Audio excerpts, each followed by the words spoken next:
I'm done with this row? Yes. Yes. Qualifications for being a United States Congressman. You have to get one more vote than whoever else is running. You must be at least 25 years of age. And you have to be a resident of this state for at least 2 years prior to running. Last question on this row. How much schooling did I go to? You don't have to have any schooling to be a United States Congressman. Wow. Will Rogers said politics is the last refuge for the incompetent. No, but you need one more vote. Now, what did I do in school? I went to the very best high school in the world. FBA. I went to the school that produced Guy Buford, who was the first African-American astronaut to command a shuttle mission. And the very best basketball player I went to Overbrook High School. So then I went to a college called the Community College of Philadelphia. Then I went to the University of Pennsylvania, to a little business school there called the Wharton School, but I didn't kind of like it that much. Then I went to the Fell School of Government at the University of Pennsylvania, and I got a degree in government administration. So, and after I got elected to the State House, I went down to the Kennedy School at Harvard for a little summer program. Kind of like this Saturday deal. You have to, this is a little extra to kind of help you on your way. So I got a little bit more information. So I went to law school. My wife, who's much more educated than me, she's got a law degree. And she got a degree from Johns Hopkins University. And she used to practice law here in New York. She didn't like it, so she went back to school and got a journalism degree. So the point here is that education is the kind of positions you to do what you want to do. Next, this is it for this row, right? We're done? Did you have a question? We're done, right? How many schools we have done? Next. All right, who's got questions on this row? All right, there's no other answers. No other questions going to be allowed on this row. 3, 1, 2, 3, go. Government administration, economics. How do I alleviate the stress that comes with being one of the most powerful people in the entire world, right? One is I try to separate out the things that I can impact from the things that I can't, right? Because you shouldn't spend time worrying about things you can't do anything about. I try to focus on the things that I can do something about, right? So the second thing is I have a way of kind of closing off the work and focusing on other things. You know, that's the beauty of my 2 daughters. They keep me quite occupied. So we fight. I play golf.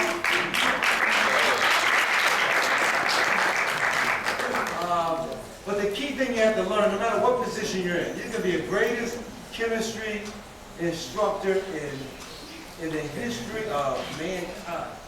If you have someone who doesn't want to learn chemistry, then it's going to be a challenging moment, right? I can be a congressperson.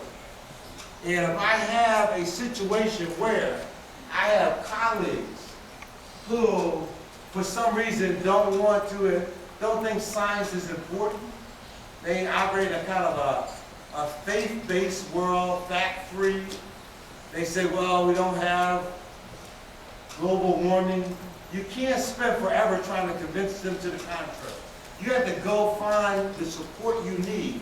Like I need the majority of my colleagues. Unanimity I don't need. Like with Europe, I couldn't get Jesse Helms to vote for this, right? You don't even know who Jesse Helms is, but he's moved on. But I got 78 members of the Senate, and I got 1 who voted against it. can live with the one. I'm not going to lose any sleep over it. And so what you have to do is you have to focus in on what you're trying to achieve, like a laser beam. I am very, very focused. Doesn't matter what else happens, I'm clear about what I'm trying to do. So, for instance, even though I'm here in New York on totally unrelated business, I want to make sure I visit a Gear Up program. Doesn't matter where I travel in the country, doesn't matter what I'm doing. I flew in Oklahoma City to speak to the U.S. Conference of Mayors. Then I went over to the University of Oklahoma to see some of their 3,000 Gear Up kids, or young people. I'm sure they don't want to be called kids, but to me, because I'm old, they're kids, right? But not you. You're high school students, right? So anyway, but it doesn't matter where I go, and I drag my wife whenever I can. We were in California. We went to see Gear Up students, in Puerto Rico, wherever. So I'm very focused, but you have to be focused on what you're trying to achieve. It's kind of like if you play sports, right? If you're playing basketball, it doesn't matter what the person who's guarding you is trying to do. It matters what you're trying to do, right? And if you can figure it out well enough and commit yourself to it, you usually be successful. Number 2, let's go. 3. Last question on this row. Go. What made me choose? Well, I really wanted to be in a different part of the business I'm in. I wanted to be one of the people behind the scenes, campaign managers, strategists. In my business, a lot of the people who do the work are much more powerful than the public might imagine. The staff get a chance to make a lot of sense. So if you, like the president gives speeches, the president's staff does a lot of the work, right? Well, that's how it is in Congress. So, I ended up being on this side of the business, but it was somewhat by accident. I actually think I'm a much better policy person and strategist than anybody who works for me, which gives them a lot of headache, right? Next row. Questions? 1, 2, and 3. Let's go. Huh?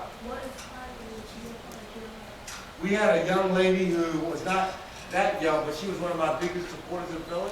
Her name was Dr. Ruth Hare. She's the first African-American woman to become a teacher in our school district. She ended up being superintendent of schools. And she went to speak at the school that she taught at when she first started. It was in it's in North Philadelphia. So, predominantly African-American community. People don't have a lot of money. And she promised every single kid at the school she would pay for them to go to college. It's called the Tell Them We Are Rising program. And here in New York, you had a guy by the name of Eugene Lang, who went to speak at one of the public schools. And it's the school he graduated from. And the young people weren't paying a lot of attention, but he announced that he was going to pay for all of them to go to college. And it got a little attention. And I looked at these two programs over time. And I had another friend by the name of George Weiss, who works here in New York. He's got a big investment fund, a lot of money. And he went to the University of Pennsylvania. And he called up one day, he said he wanted to come. Because Penn had been so good to him, he wanted to pick a school near Penn in my district. I was in the state senate. And he wanted to pay for all these kids to go to college. So he came in from New York. We went over to this school, it's called the Belmont School, middle school. And he said, I'm going to pay for everybody here to go to college. And so I had these 3 examples. I was in the state senate anyway, and I got elected to Congress, and I was paying attention to how these programs were working. And I said, you know what, this is a good idea. We should let young people know earlier in the process, while they're in middle school, that they can go on to college. And that there's money for them to go on to college. And that college is fun, and that college could make their life a lot better, right? So, lo and behold, out of that, I created the Gear Up program. These examples of what people had done in their own lives. And that's how we got going, too. Any particular event, personal experience that you think the United States students need to Gear Up? Yes. Because when I got to high school, even though it was the best high school in the world, the counselor said, this is the first day in high school, gave me my roster, and I don't know if they still give out rosters, but gave me mine, and I was rooted into automotive shop.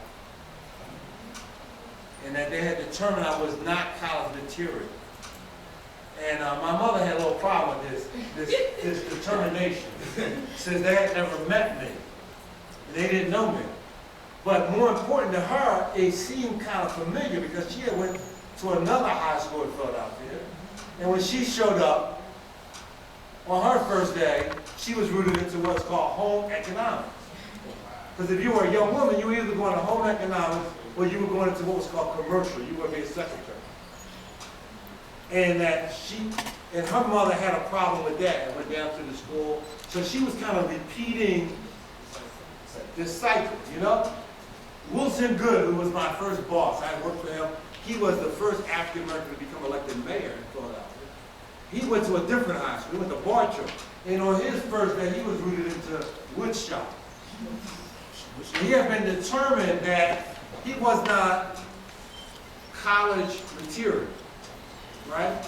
So you had these people who didn't know you, who were making a judgment about what you could achieve, and were limiting your options. Because you know what? If you don't get into an academic track, right? If you don't take algebra and you don't get the courses you need, what happens when you go to take the, what do you call it here in New York, the ELA? The Regents, the Board of Regents exam, right? And the SATs. You can't test well on something you've never been taught, can you? There you go. So that's how, that's the lesson in all of this, is that I think we should be telling young people that they can do anything they believe they can do. They can achieve anything that they want to achieve. And this is kind of like simple, like it's like chemistry, right? Chemistry is about science. It means you can repeat. You know, if you do it the same way with the same ingredients, you repeat the same result. And if someone else can learn it, you can learn it. That, you know, there's no, I mean, if someone else can get their arms around it, you can get your arms around it. So it's just a matter of people believing in it. Now, here's the deal. What's that? Did we finish with that, bro? 3. Huh? What was the major influence in your life?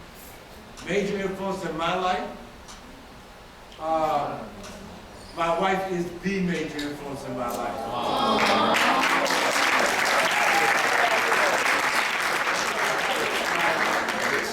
So we're going to rush ahead now, and we're going to take one question on each of the remaining rows. All right, so hands up. Next row. I'm going to pick one. Yes. Are you planning to expand the Gear Up program around the world? Are there plans to expand this around the world? Gear Up is now been studied by a number of countries. Mexico, for instance, our neighbor to the south, has now decided after 3 years of looking at this program, they have now put up $300 million to establish it in 10 states in Mexico. Australia has studied it, and China is studying it. And I met with the ambassador from the European Union because they're interested in replicating it in some of the 27 countries in the European Union. Next question. 1 from a row. Come on, in the back. What we got? 1. Going once. Here we go. Yeah.